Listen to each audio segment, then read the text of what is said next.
আসসালামু আলাইকুম। এখন আমরা যেই পরীক্ষাটা করব সেটা হচ্ছে বেলুনের মধ্যে যে সত্যিই কার্বন ডাইঅক্সাইড গ্যাস আছে সেটার পরীক্ষা। তো সেই জন্য আমাদের লাগবে একটা ফুলানো বেলুন, একটা বিকার, একটা মোম, একটা গ্যাস লাইট।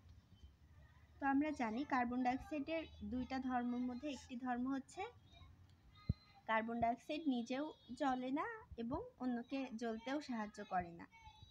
তো যদি অন্যকে জ্বলতে না সাহায্য করে, এটা যদি আমরা প্রমাণ পাই তাহলে বুঝবো যে বেলুনের মধ্যে সত্যিই কার্বন ডাইঅক্সাইড গ্যাসটা আছে।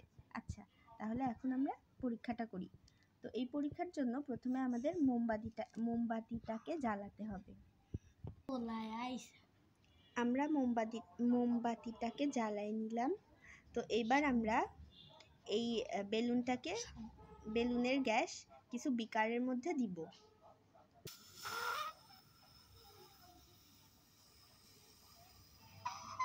বেলুনের গ্যাস দিয়ে দিয়েছি। এবার হচ্ছে মোমবাতিটাকে বিকারের মধ্যে ধরবো। এই যে দেখতে পেলাম যে মোমবাতিটা ধরার সাথে সাথেই কিন্তু আমার মোমবাতিটা নিভে গেল। তাহলে এ থেকে কি প্রমাণিত হয়?